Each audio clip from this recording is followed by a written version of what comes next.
I'm Camila Brooks, 33, and I'm sitting in a downtown law office with my fingers curled around the handle of a hand-hammered copper pot like it's a talisman.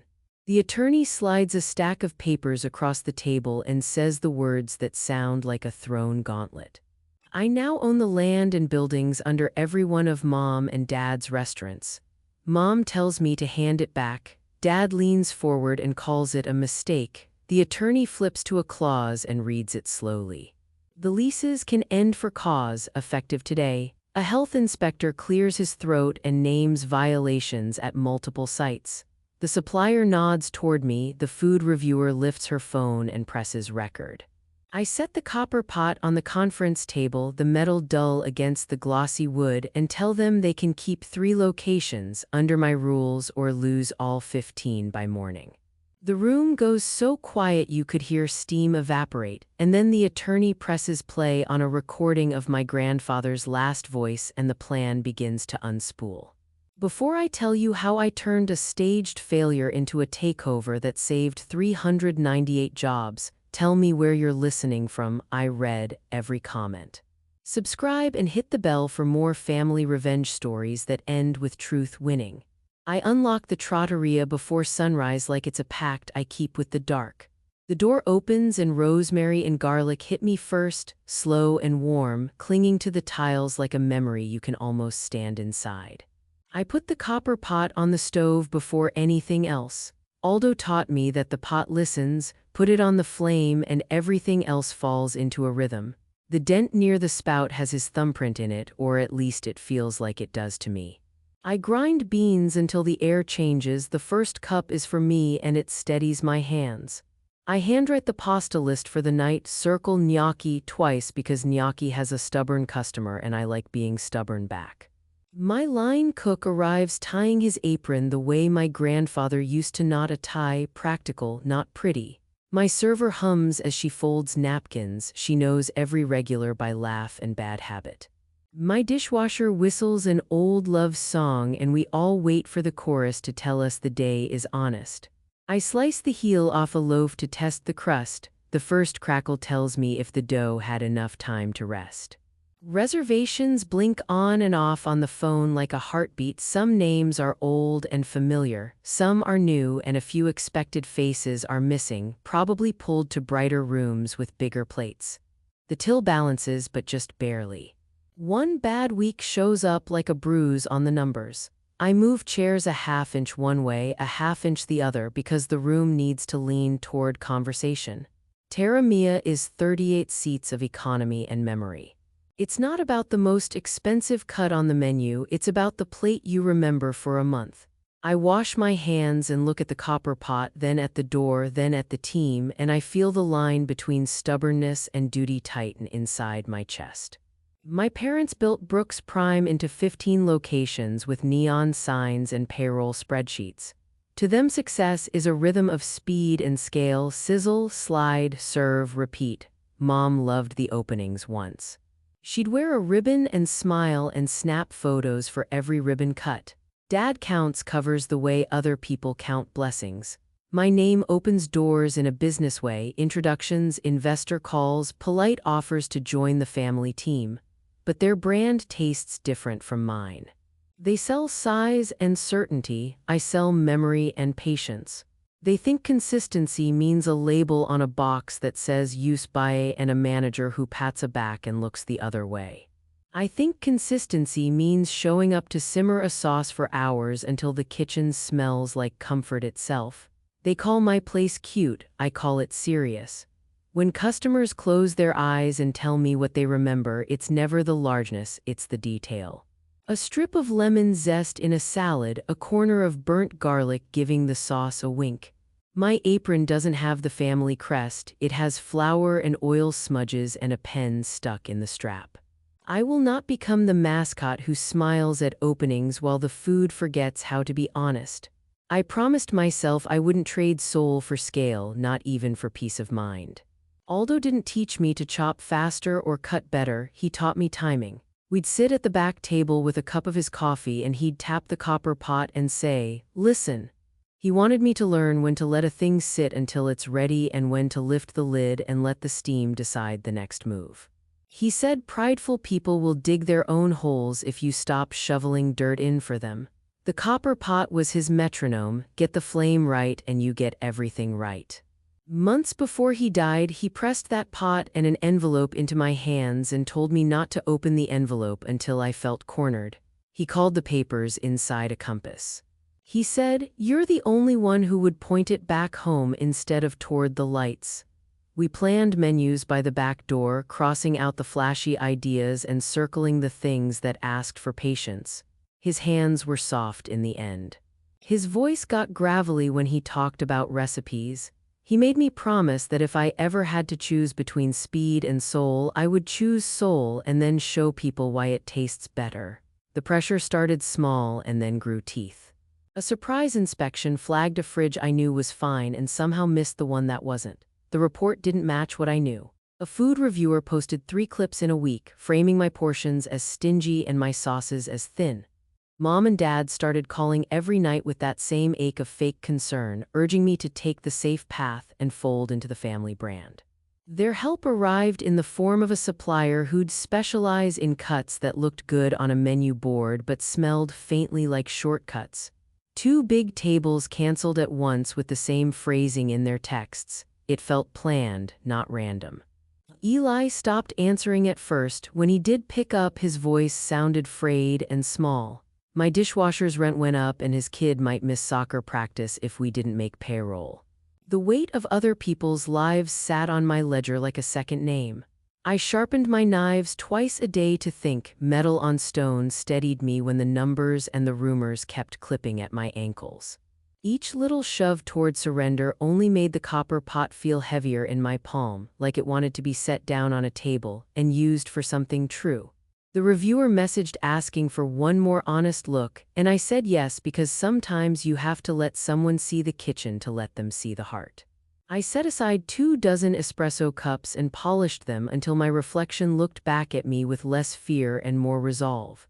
I moved the copper pot to the front station and spent 10 minutes cleaning the dent at the spout with the edge of my thumb, saying nonsense to myself so the hands wouldn't shake.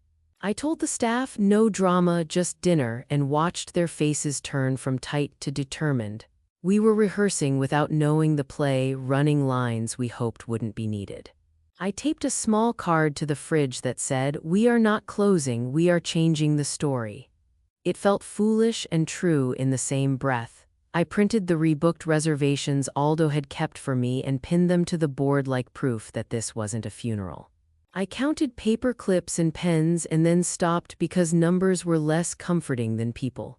I slept 2 hours and instead of counting sheep I counted in Italian from 1 to 100 backwards, a trick Aldo taught me when life got loud.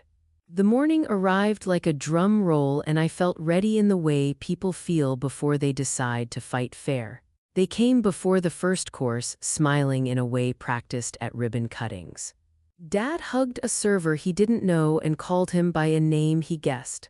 Mom walked the dining room like she was checking on a child she'd once raised and now wanted to rearrange.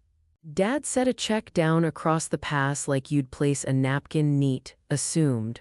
The number was $50,000. $50,000 in plain bills is heavy when you imagine what it's supposed to buy. Surrender, silence, an easy step into a bigger office with an impersonal desk and a promise of safety.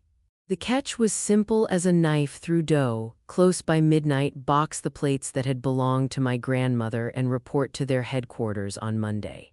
It was wrapped in politeness and served hot with a smile. Mom called it rescuing your livelihood.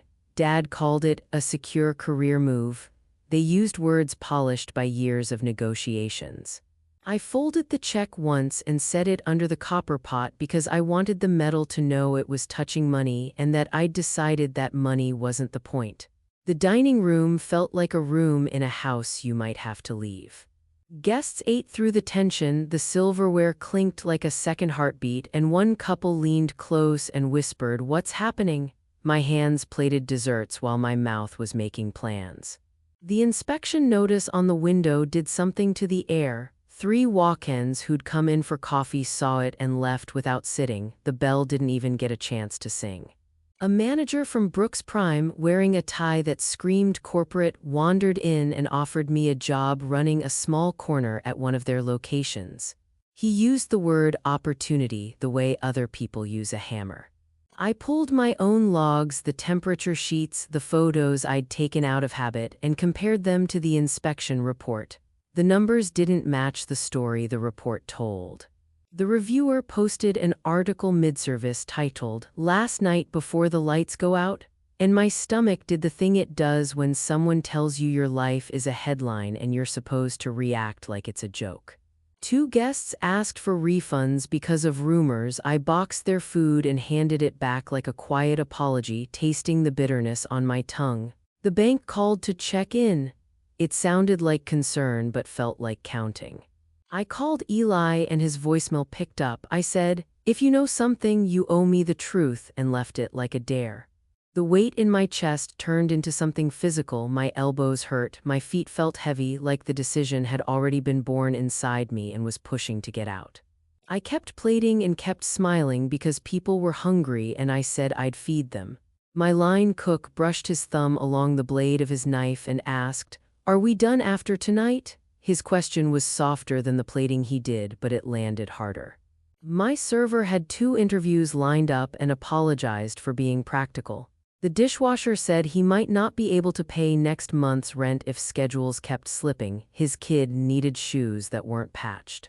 I thought of the regular who eats alone on Fridays after chemo who'd made my dining room his ritual. I thought of the couple who'd celebrated every small victory here.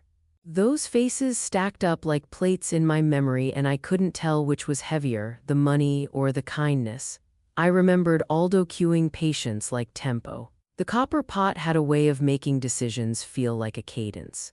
I held it like a scripture and felt its old metal resonate. The check under it felt like someone offering me a reason to forget what I promised to carry. If I took the money, I could keep some peace, cold comfort, but peace. If I stayed, I could keep a room that made people remember dinner as an act of care. I couldn't save everyone by stepping down, I might save more by stepping up. So I set into motion like someone lighting multiple burners at once. I messaged the reviewer, "Come tomorrow morning, film everything, coffee's on me." I wanted transparency to be a tool, not just a sword. I sent a careful note to the city inspector. "Walk 3 of Mom and Dad's sites with me quietly." I picked up the phone and called Leo Santini, the supplier Aldo trusted, and said, "If I fight, will you stand with me?" He didn't hesitate. He said, "I already am," and his voice sounded like another copper note in the room. I went to my office and took the envelope Aldo had given me and laid the papers on the prep table so the steam would blur the ink if I let it. It felt dramatic and satisfying in a small way. There were payment confirmations that showed the debt had been cleared months earlier, a rebooked reservation list for a relaunch Aldo had quietly planned, and notes that didn't make sense unless someone was manipulating the story. I photographed every page with my phone like a priest documenting relics and emailed the family attorney a short line. "I will be at the reading. I have information relevant to the leases." My message was simple because the stakes were simple. Truth or quiet ruin. I told Mom and Dad I'd give them my answer after the reading, and their smiles shifted into something thinner like paper. I set out 8 espresso cups and brewed coffee from the copper pot, pouring a dark, oily crema into each like a gesture that said, "We're about to do something we can't take back." I wanted them to taste the thing that had kept us coming back to the table for years. The smell filled the kitchen, slid under the door, and I could almost see the night arranging itself for either celebration or reckoning. My staff watched me with a mix of fear and faith, and I said, "We work clean, we work proud, we work like the door stays open," and they nodded like people who had already decided they were in. For a second, Mom's face softened. She touched the napkin like it was fragile and then set it back down. "I meant it when I said I wasn't their enemy, complacency was. I put the copper pot between us so it would be obvious I wasn't crossing the line. I wanted them to see that this wasn't a stunt. It was a plan with steps, not slogans." Dad folded his hands and looked at me like he was counting whether it was a hill worth dying on. "We'll think about it," he said finally, which is family code for "we'll talk and then we'll decide how to spin it." They didn't think, they reacted. The next morning, a slick joint statement hit the local feed calling me transitioning to a new role, and my relaunch plan was tucked into the language as if I'd already said yes. The bank called after that and tightened my line of credit like a noose in slow tightening. The manager from their chain who'd offered me that corner job turned up on the sidewalk with a clipboard and a smile like it was all charity. My reservations dropped by a third in 6 hours because some people read headlines and stopped the rest of the story. I started seeing the edges of the retaliation in smaller things too. Meat that was supposed to arrive on a Tuesday got lost on the way, and we had to pivot to a vegetable-heavy menu mid-service because the walk-in couldn't be trusted. The reviewer put up a poll asking whether I should take the safe money, and the comments split between pity and scorn. My brother texted, "We need to talk but not on our phones." The phrase made my stomach drop and climb at once. A neighboring shop owner called me and warned me to expect a surprise inspection at lunch. It felt like they were trying to make me stumble in public so Mom and Dad could stand on the ruins and look calm. It cost me in ways that weren't all in dollars. I started paying overtime because cutting corners would betray everything I'd promised. I comped 3 meals to keep guests who mattered, not influencers who wanted free food with staged lines. I let the staff see me run to the bank after service like some tired kid who'd missed curfew. I cut my own paycheck to 0 for a month because it was either that or let someone on the line lose their rent money. I stood in the walk-in and breathed the cold because breathing kept my pulse regular.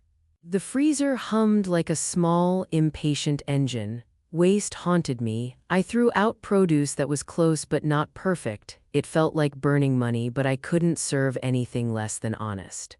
I slept 2 hours in the back booth wrapped in my jacket and woke to the ice machine singing like a metronome. The check under the copper pot burned a little when I thought about it. Sometimes I imagined folding it back up, tucking it into my apron like a quiet surrender. But when I woke at 2 in the morning and walked to the prep table, the oil sheen on the copper caught the dim light and I thought of Aldo's voice saying, "Prideful people dig their own holes." I didn't want to be the shovel. I redrew the map in a way that looked like a checklist. I color-coded the documents Aldo had given me, red for the fake debt stuff, blue for the staged inspection notes, green for the reservation rebookings. I made a little wall of paper in the office where anyone could walk in and read the truth in plain words. I scheduled a pre-dawn meeting with Eli in a public park and told him to bring nothing but his sleeve of courage. I invited the reviewer to film not the final plate but the prep. If she wanted to judge, she would judge process, not just glamour. I prepped a last breakfast on the morning of the will reading, but I told my staff it wasn't a goodbye. It was a dress rehearsal for truth. I wrote 2 speeches, one saying I was done, one saying I was taking over. I rehearsed both until my mouth knew the shape of them. I packed the copper pot into the tote and put the envelope into my safe like carrying a secret as if it had weight. I put contingency plans on a note pinned to the bulletin board. If the bank tightens, find local investors willing to back craft. If the supply falls through, call Leo. If the press spins it, let the food speak. I walked the staff through what to say when asked by anyone, short, honest lines. "We're changing the story," I told them. "We're not closing." I wanted every person who worked for me to be able to say that without a hitch. Eli and I met on a park bench before dawn because public places force honesty when private rooms give you loopholes. We sat 6 feet apart with paper coffee cups and morning air that smelled like wet grass. He looked thin and tired in a way that made him look younger than he was. For a minute we just stared at the swings moving, then he folded his hands like a man about to admit something he hadn't forgiven himself for. He said, "I pulled a thumb drive. I didn't want to, but I did." He slid it across the bench like it was both evidence and offering. He told me that managers had been taking bonuses from a supplier, cash under the table, and gift cards for favors. He said delivery photos were being edited, complaints were rerouted to a hidden inbox, and that sometimes the cold spots were faked on paper so shipments wouldn't be questioned. His voice cracked on, I knew and I didn't stop it. Shame lived in his shoulders and shame knows how to make people small. I wanted to hug him and also shake him awake. I asked him, are you in or out? And he shrugged like shrugging could hold the answer. He nodded once, slow, like a man making a decision he couldn't unsign. He told me he'd been scared of losing his job, of Dad's disappointment, of being the kid who'd wrecked a family business by speaking up. He said he'd read the ledger my grandfather had left and he'd seen the numbers that didn't add up and felt sick for being the one who noticed and then looked away. I told him that truth was heavy, but it isn't shame when you carry it forward. He wiped his thumb along his lip and said, I will stand with you, I'll give you what I have. He reached into his pocket and put 2 small photographs on the bench, then the thumb drive, and then his eyes met mine like a shared plan. I warned him softly, once we lift the lid, it won't close again. This was Aldo's compass, not a switch. We both understood that stepping into the light would fracture rooms and sometimes hearts. He swallowed and agreed anyway.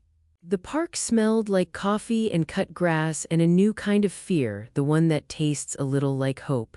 We sat a while longer and didn't talk, watching joggers loop around the path like life's small insistence. The drive and photos in my hand were not the whole of it, but they were enough to start the second part of the plan. When we left, Eli walked faster than he had in months, like some chains inside him had been unlocked. I felt the papers in my bag shift and the copper pot heavy in my arm. The morning cracked open like an egg and light spilled onto everything, and for the first time in days my breath matched the rhythm of the city. We opened dry storage and found open bags with no seals, boxes stacked where they shouldn't be, and in a corner, tiny dark specks that didn't belong on anyone's checklist. I felt my stomach drop the way it does when you realize a pot has been left on too long. The temperature logs had been photocopied, not filled in. The ink was the same on pages that should have had different handwriting. A prep cook whispered that sometimes they were told to refresh product with lemon to mask a smell. Mark photographed everything with the kind of patience that makes pictures do the talking later. At the second site, a manager tried to block us from a cooler door, but Mark reminded him we had a right to be in the staff area. The manager's neck flushed and he stepped aside, fingers fumbling with a ring like someone caught cheating on a small test. We pulled samples, bagged them, and time-stamped photos on my phone. The third site felt worse. There were suppliers' boxes with dates that didn't match the invoices and sloppy storage that made my hands go cold. We left without a scene, but the pictures left with us, and the truth makes a presence all on its own. On the drive back, my hands trembled against the wheel, the weight of it all settling in like wet wool. The reviewer arrived the next morning with a tripod and a face that had surprised me before because she was sharper than her videos let on. Renee Park had built a small empire of quick takes and bright edits, the kind of coverage that can sway a crowd in 3 minutes and a thumbnail. She walked into my kitchen and instead of asking for the final plate, she asked for a hairnet and a seat at the prep counter. She wanted to film my hands. I hesitated because cameras feel like knives when you're trying to be honest, but Aldo used to say, let people watch the work and you'll find out who's interested in truth. I let her film me measure salt into a pot and stir a sauce for 2 minutes longer than someone on a timeline would call for. She filmed my pen circling numbers on a cost sheet and my face as I threw out a batch of tomatoes that didn't smell right. Halfway through, she took me aside and admitted she'd been enlisted once to post misleading clips, framing decline where there was a struggle, taking cash to spin a story. She said she hadn't known it would be used to pull everything under. Her voice broke when she said Aldo had asked her to help misdirect things so the family would be overconfident. She'd thought it would be temporary and harmless. She'd seen the ledger and the photos and she wanted to clear the record. She promised to film the will reading with full context and to tell the whole story if I let her show the prep, not just the plates. It felt like an odd kind of confession, and for the first time in months, someone who'd held a camera offered me allegiance. Then everything got noisier. My oven died during dinner service and the repair bill ate my cushion. A beloved regular posted a long goodbye on a local page, framing me as a tragic figure sliding into defeat. The goodbye went viral, and strangers started sending condolences like houseplants. The bank refused a short extension. My account looked thin enough to worry a teller. Mom and Dad announced a family celebration about my supposed move into the headquarters and used my photo in a press release with my face cropped into an image I didn't recognize. The comments section became a battlefield of take the money and be stubborn, it's noble, and neither side knew what they were talking about. Two cooks at different Brooks Prime sites slid into my messages, anonymous and urgent, begging me to help because they were tired of the shortcuts. A supplier called with plastic promises and then backpedaled when I asked direct questions. The staff who believed in craft began to show me their breaks like small flags. Trolls said I'd staged everything. Influencers accused me of grandstanding. Somebody anonymously tipped a local blog claiming my relaunch was a marketing plot. Each piece of noise felt like fingers trying to unthread the thing I'd sewn together. But noise can be weathered, and the weather clears if you keep doing the work. I tasted burned coffee and my own patience and decided the answer wasn't retreat. I opened Aldo's envelope fully in my office one night with the kitchen fan whispering overhead. There were deed copies with his handwriting on them, address after address tied to lines under each restaurant. He'd bought the ground under every one of the 15 locations and kept the leases in his name. There was also a note about a fund he'd left, money to renovate, retrain, and do the work properly if someone took control with heart. He'd written why he waited. He wanted a choice made by someone who would restore, not humiliate. He'd left instructions about a plan that felt like a map and a mercy at once. Reading his words, something inside me unlatched. That night I packed the copper pot and the envelope into the same tote I'd used to fetch produce from the market. I felt the weight of the deeds and the fund like both a burden and a blessing. The choice shrank down to two clear roads. I could take the easy deal and fold into a life with a salary and a quieter conscience, or I could take control and try to save the kitchen soul of 15 restaurants, knowing it would make enemies and break ties. Aldo's voice in my head, patient, steady, reminded me that restoration is harder but lasts longer. I chose the harder path, not because I wanted to rub it in, but because I couldn't stand by and watch people lose their dignity for speed. I packed training notes, budget ideas that weren't fancy but were honest, and a list of people who actually cared about cooking. I called Leo and arranged for emergency deliveries of proper stock. I texted Eli and asked him to come early to the will reading. I made one rule for myself: if I was going to take it, I'd do it with a plan that wouldn't humiliate anyone unnecessarily and would give everyone a chance to learn. That night I slept in fits, dreaming of dough rising and of the copper pot shining under light, not as a symbol of revenge but as a tool for repair. On the morning of the will reading, I opened early and brewed espresso from the copper pot for anybody who came through, calling it a last breakfast because it sounded like a farewell and also because Aldo liked formal words. Regulars filed in before the sun had fully climbed and took their usual spots like they were actors in a play used to the same stage. I set out small handwritten notes on the tables that said, "We are not closing. We are changing the story." Some people frowned, some laughed, and some looked like they were trying to keep hope from spilling out. Renee set up her camera in a corner and promised to be discreet. I told the staff this wasn't a goodbye. We were rehearsing. I asked the dishwasher to wash the morning cups in a way that would make them shine like a promise, and he hummed that old love song he always sings. My line cook rolled out pasta at a table near the window while an old man in the corner watched with folded hands like he was praying. I handed out biscotti to go that I'd baked at dawn. They were warm and still had a stubborn hint of almond. The copper pot gleamed on the front station like a small lighthouse. For a moment, while the espresso steam curled up like smoke signals, the room felt sheltered and true, and I told myself that whatever came in the law office later, we had already done the work worth saving. "You'll come to the reading, right?" I said. It was a small question trying to be a peace offering. "You're making this hard," Dad said, more tired than angry, the kind of tired that comes when someone keeps repeating their version of events to themselves until the edges blur. Mom's hands were folded in front of her like a prayer, and her voice trembled when she asked, "Camila, are you sure? This could look dramatic." I told them the reviewer would be filming and the inspector might be there, and that I wasn't trying to make a show. I wanted them to come with open eyes. Dad called me ungrateful and told me I was being stubborn, the same word he'd used when I refused to buy into the big plate mentality. Mom's fingers shook when she reached for the door, and she didn't take the coffee I offered. She took the cup, brought it to her lips, and sat it back down untouched. She'd always loved the idea of ritual and hated the sting of confrontation.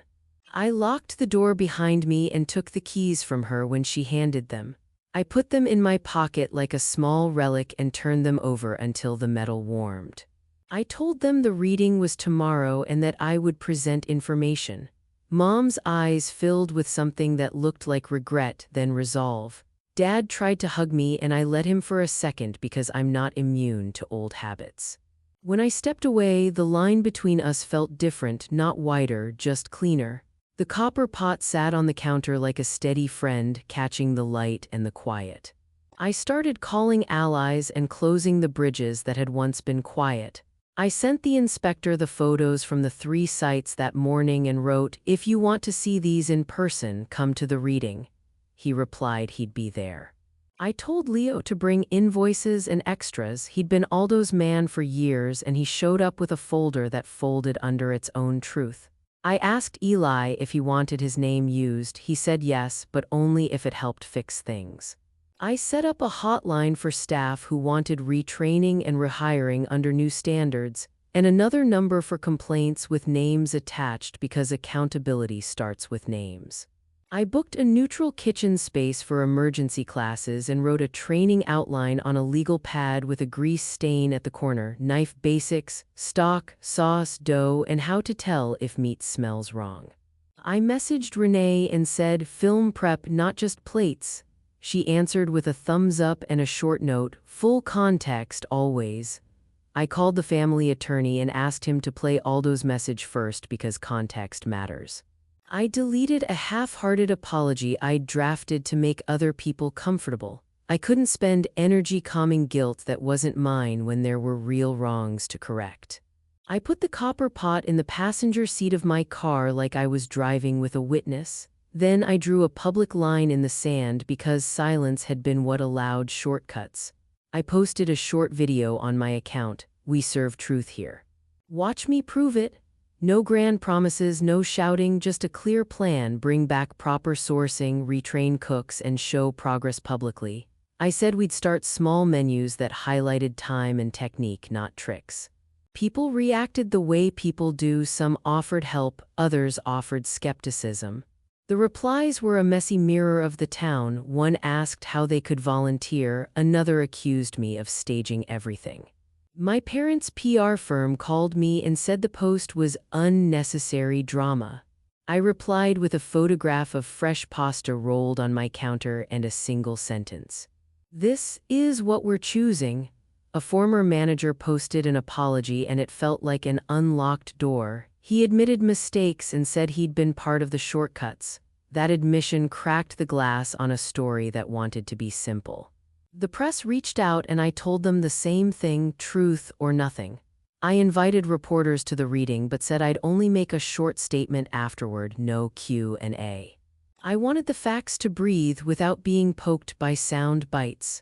I set my alarm for an hour earlier than I needed because the day felt like it required more time than the clock gave.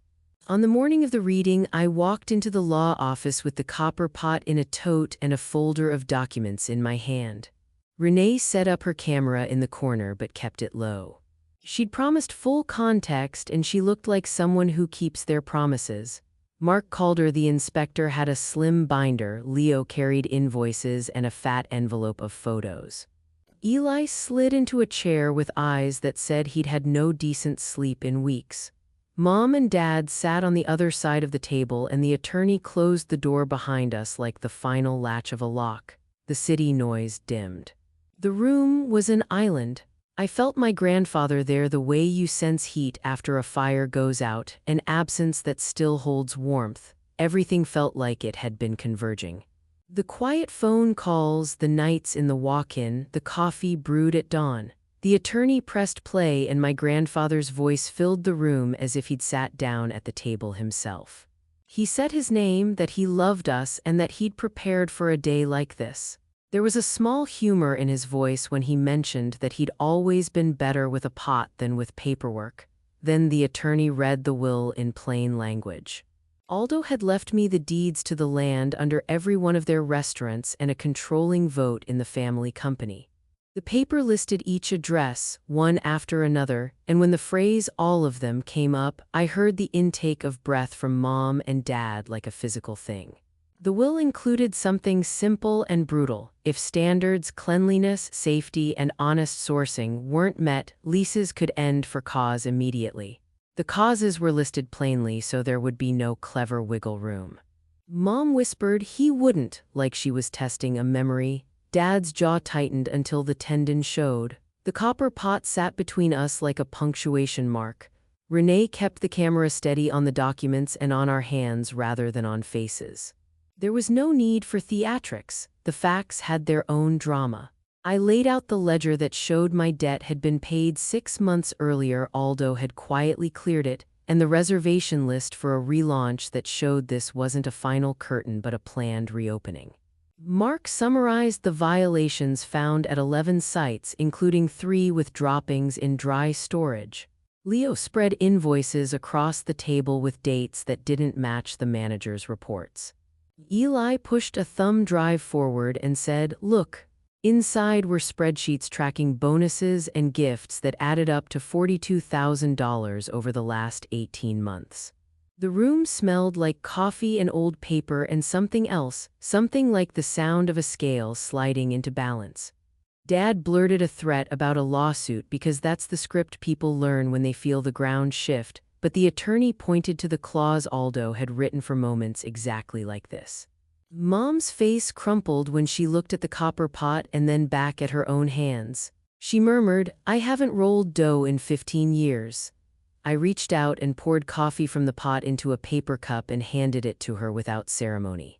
She took it, put it to her lips, and for a second I saw the girl who'd stood beside Aldo in kitchens, not the woman who'd overseen openings.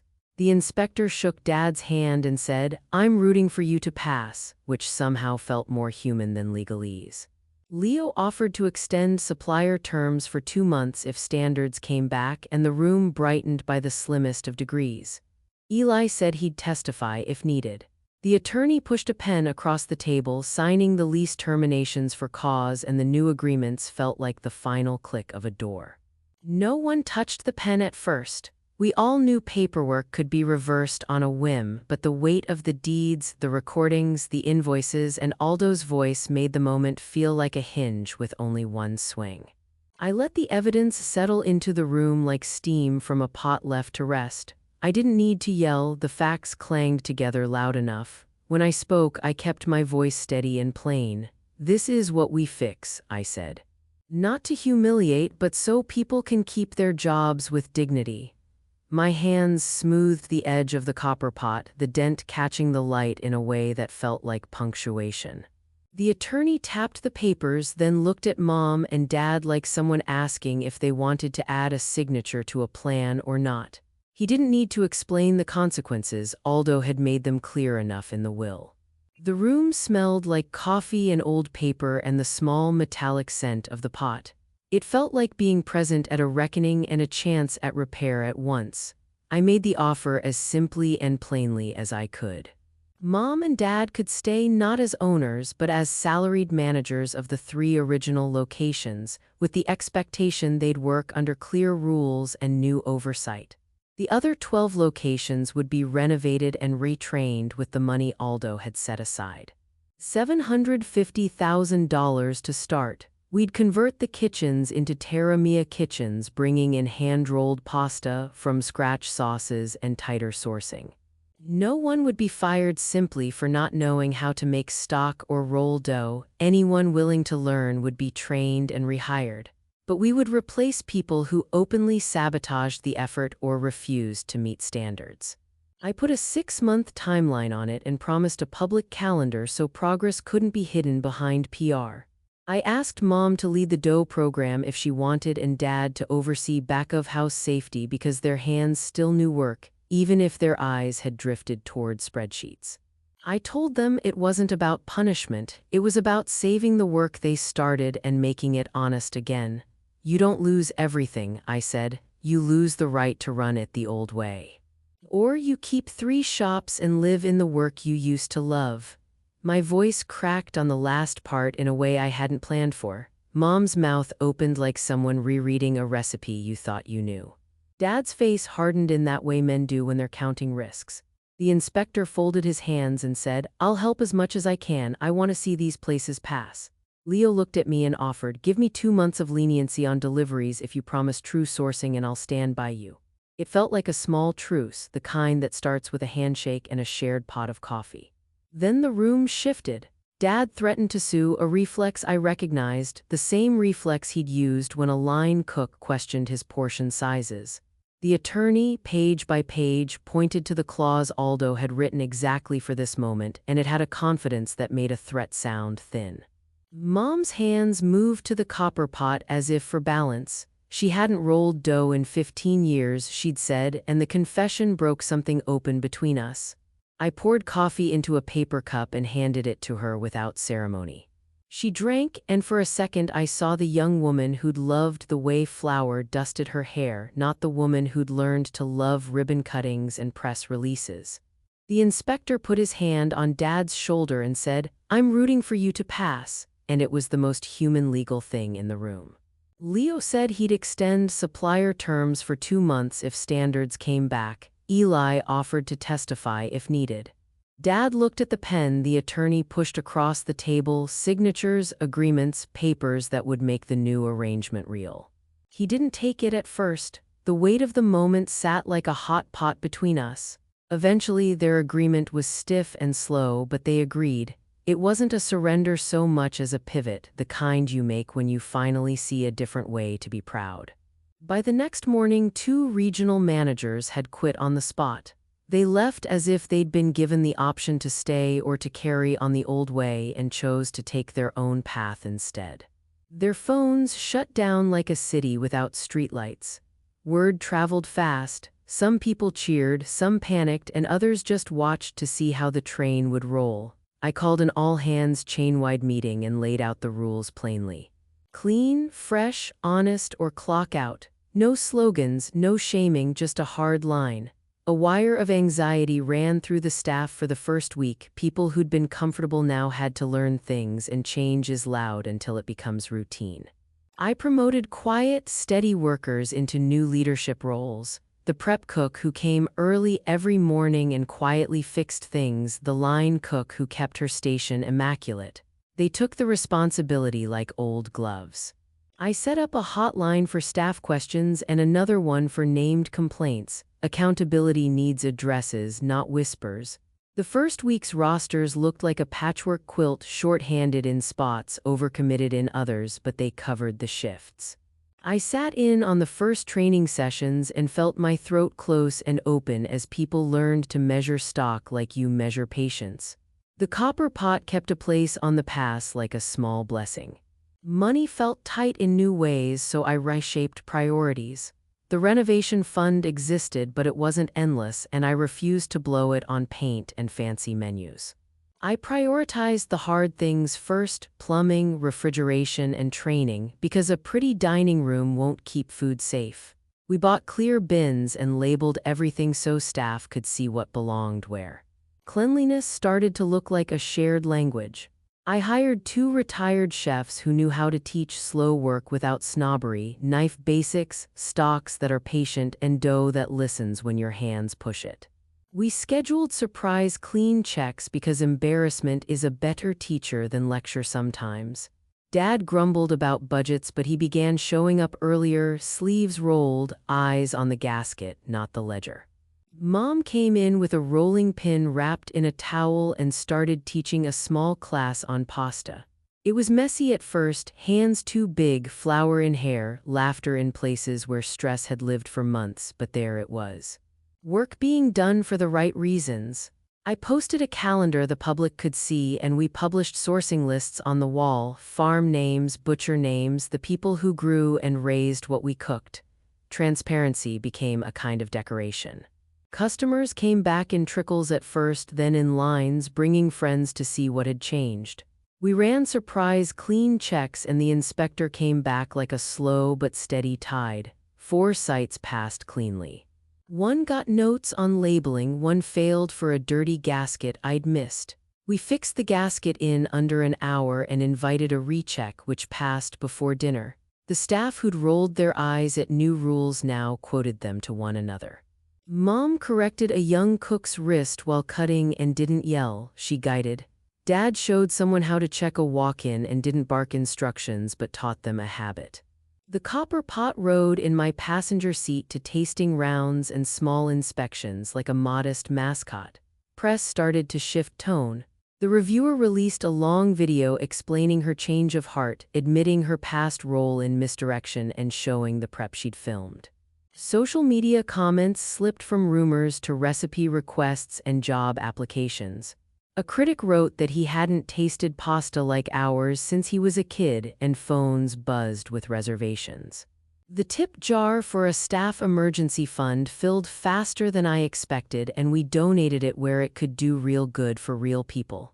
The noise quieted into work.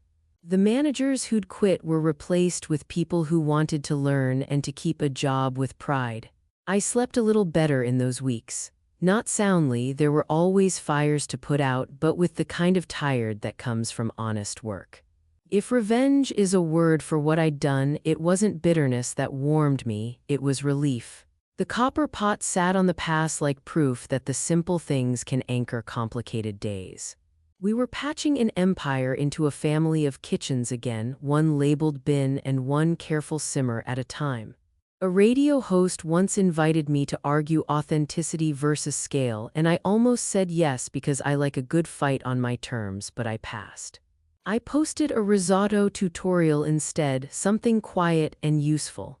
Local blogs that had once framed me as a tragic figure now ran features on the new menu and the staff who'd stayed.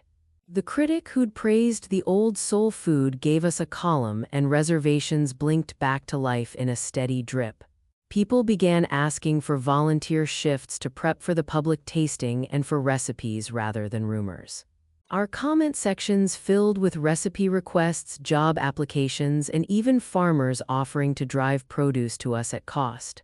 Not everyone believed the story. Trolls accused me of staging everything. Influencers called it a publicity stunt.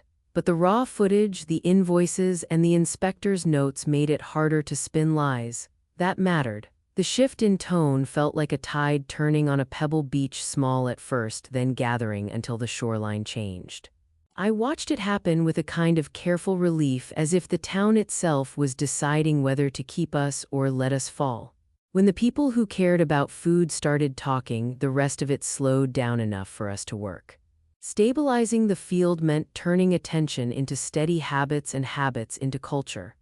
I started by making the changes visible: a public calendar on the front door, a bulletin board with sourcing lists and training dates, and a transparent menu that explained why certain items took time. Customers liked knowing where their food came from. Seeing a list of farms and butchers made plates feel like a connection, not a promise. I also published a simple progress chart: what we fixed, when, and who led the work. We put photographs of staff who'd completed training next to their names and titles. It felt small, but it changed how people treated each other. Pride replaced the secret shuffling that had been normal. I leaned hard on communication. Each manager got a daily email with 3 simple bullets: sanitation checks, supplier updates, and training notes. I held brief morning huddles where we'd say one practical goal out loud, label every bin, correct the gasket, rotate stock, and then leave quietly to do it. The public could see the calendar, but we also needed staff to see themselves improving. I hired 2 retired chefs as trainers because they knew how to teach without shame. We scheduled in-kitchen classes and forced the work to be slow and visible. People learned by doing and by watching others do it right. We also created systems so problems didn't hide in inboxes. Complaints had names attached. Suppliers who wanted to keep working with us needed to show invoices openly. That transparency scared some people off, but it kept those who stayed honest. In the first month, some tables came and left as if testing a spoon. By the third week, regulars sat in the same seats and watched the room change like a slow sunrise. Stabilizing wasn't slick PR, it was repetition, patience, and the daily work of making sure the small things weren't forgotten anymore. Training was a muscle that a lot of people in the chain hadn't been asked to use. The first week the classes felt awkward, hands too clumsy, temp logs misread, someone crying because they'd been told for years that speed mattered more than quality. We started with basics: how to check a refrigerator, how to take a temperature, how to make a basic stock. 2 old chefs taught knife safety and the rhythm of simmering. The room smelled like onion and broth and the nervous energy of people learning to be older and better at what they'd been doing for years. Small wins came faster than I expected. A prep cook who'd been with Brooks Prime for 9 years told me on day 3 he'd never made stock from bones before and then stayed late to learn. A server who'd been wary of the new menu took a class on describing dishes and then told me she loved seeing people ask about farms. The first time someone told me a plate tasted like their mother's cooking and meant it, a pressure valve in my chest released. Sales dipped the first week while we built muscle, then steadied, then started to creep up as people queued to see what we'd fixed. Every time a new hire learned how to roll dough without watching a phone, it felt like a seed pulled from a long drought and planted in soil. We treated mistakes like lessons, writing them on whiteboards so no one got blamed in private. If a misstep happened, we fixed it, documented the fix, and taught the same lesson again the next shift. Pride grew in small increments: a labeled bin, a temp log filled out in ink, a pot of stock left to reduce the right amount. The copper pot kept showing up in training photos like a mascot for patience. Over time, confidence replaced fear in the kitchen and people started asking when they could teach others. That was the real win. Staff who wanted to be better and knew how to get there. Not everyone welcomed the changes, and sabotage came like an old irritation at first, small, annoying, then sharp. A former manager who'd quit leaked a video of a sauce he said was thin to make us look bad. The time-stamped prep footage we'd filmed shut him down in hours. Someone tipped salt into a batch of sauce during a busy night. Cameras in the kitchen caught his hand and we dealt with it cleanly and quickly. A blogger posted fake photos of dirty counters. Our time-stamped photos and new labeling system proved them false, and the blog quietly corrected the post with a short apology. Threats arrived in the form of suppliers pressuring us to buy in bulk at lower quality. We switched vendors and posted why we did it. A new line cook quit on day 2 saying our pace was too slow, which was a relief. It meant the people who wanted shortcuts were self-sorting out. Social media trolls tried to stitch a narrative of gentrification around the changes, but when we invited critics to roll dough with my mom, even the harshest walked away with flour on their hands and a softer line. One manager anonymously tried to reintroduce refreshing, stale product with lemon. Staff who learned to trust their noses called it out and the manager was removed. Every act of sabotage showed us who belonged and who didn't. We enforce standards with a steady hand and an open policy: learn or leave, but don't drag everyone down with you. Then came the inspection gauntlet, the kind that either admits you to adulthood or sends you back to classes.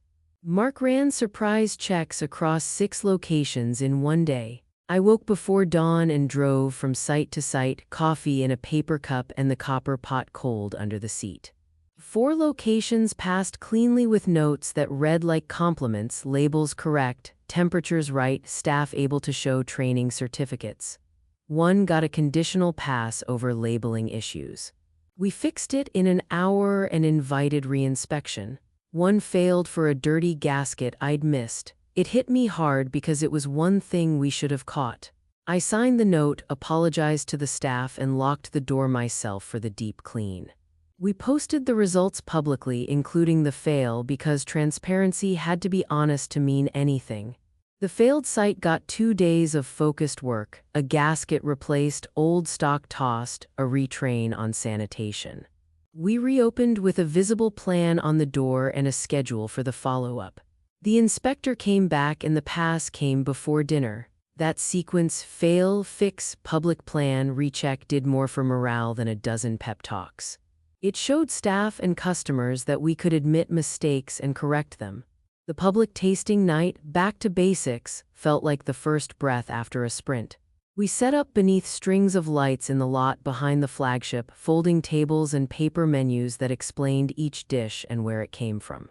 People lined up before sunset, and the town showed up with a hunger that felt like forgiveness.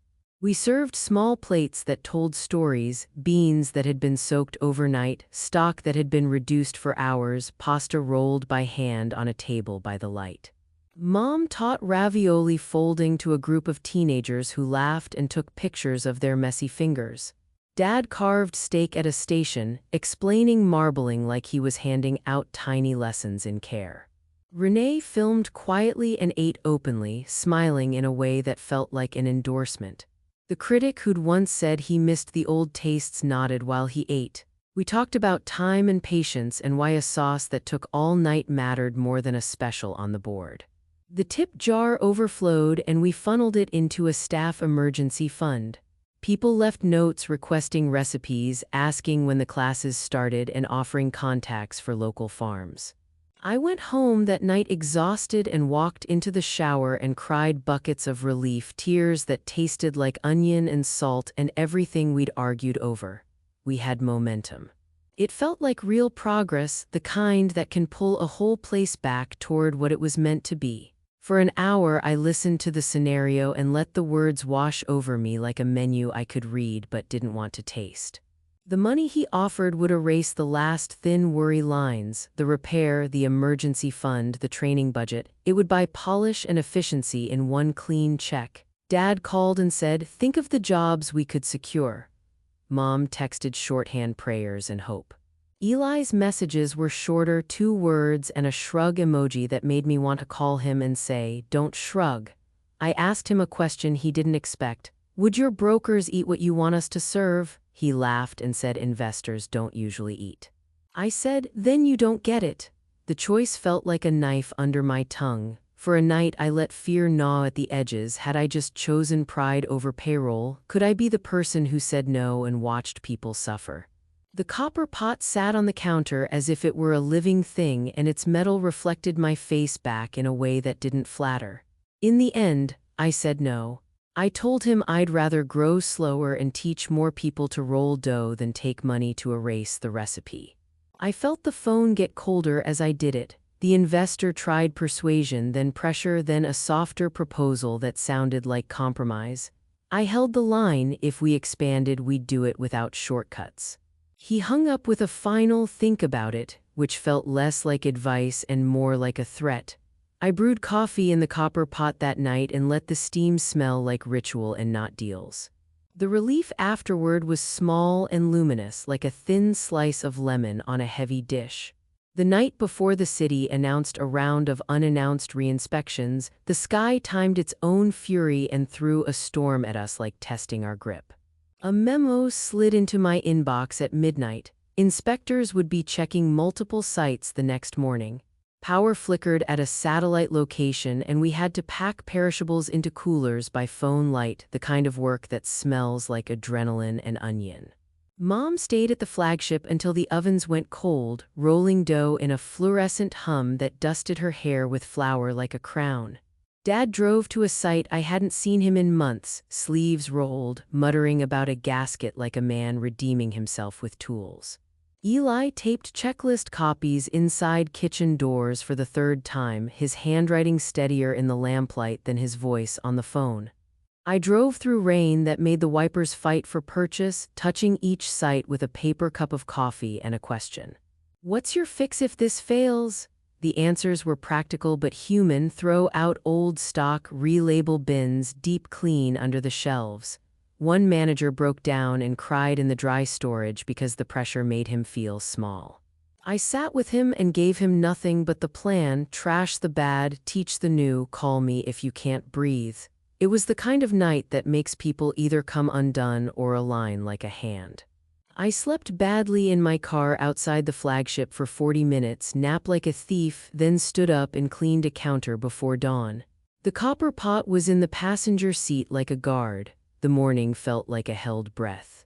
When Mark started at the first sight, texts lit up my phone like sparklers. Passes, conditional passes, another pass, and then a failed note from a site I'd thought we'd nailed.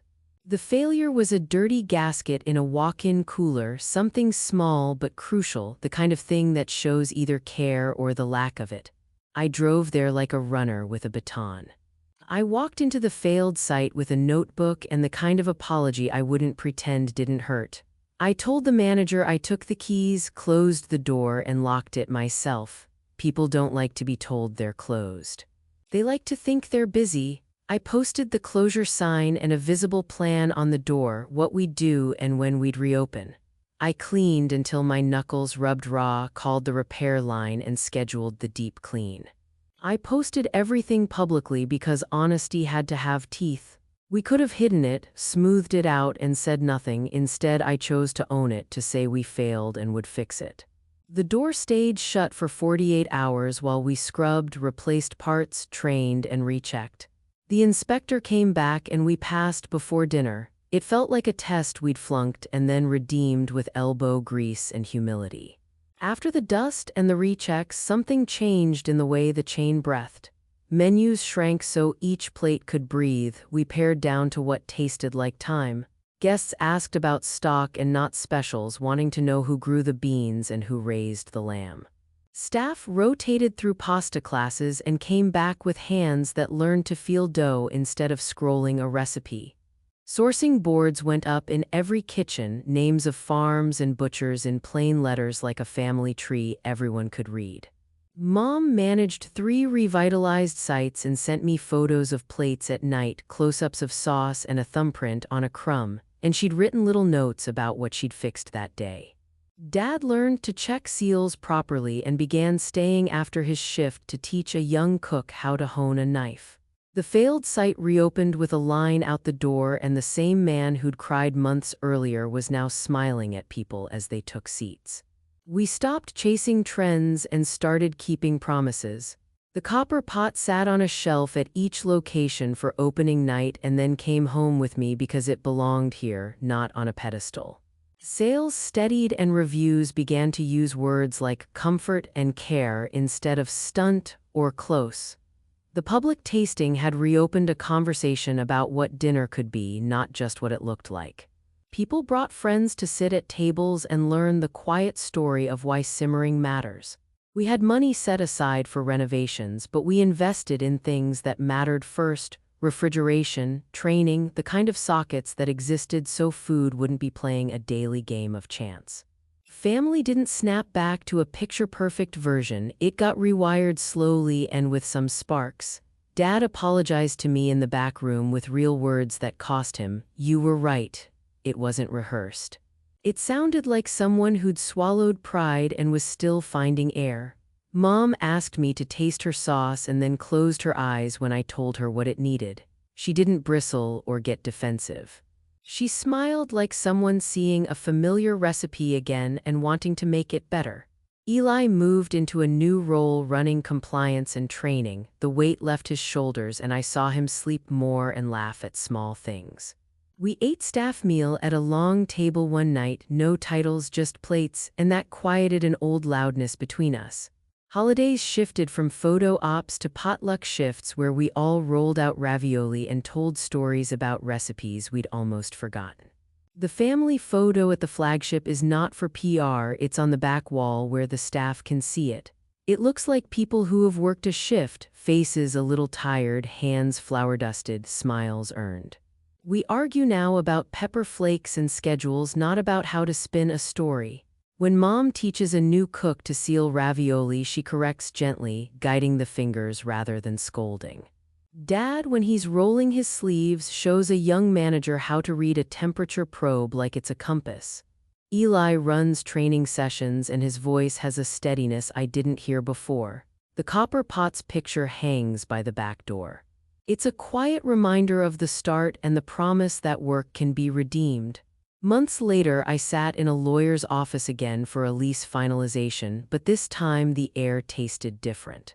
The papers were routine and the signatures felt like simple stitches, not battle lines. I set the copper pot on the table because of habit more than anything, and the attorney laughed and asked for a cup before we signed the last sheet. The sound of a small cup being poured is oddly like a full stop in a sentence. It says the sentence is done and the next one can start. I texted the staff, "We did it. Keep doing it," and I meant it for all of us, not just a slogan. I thought of the first time I set the copper pot on flame alone and didn't burn the crema, feeling like I'd passed a tiny test no one gave me. Revenge, if that's the name people want to give what I did, tastes nothing like bitterness. It tastes like tomatoes in season and stock reduced until it sings. It tastes like dough that breathes in your hands and a room full of people who know why they're there. The last thing I said standing in that office before I walked out into daylight with the bag at my side and the pot warm against my hip was simple. We keep serving proof.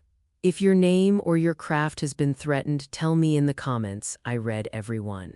Subscribe, tap the bell, and cue the next story while your coffee's still hot.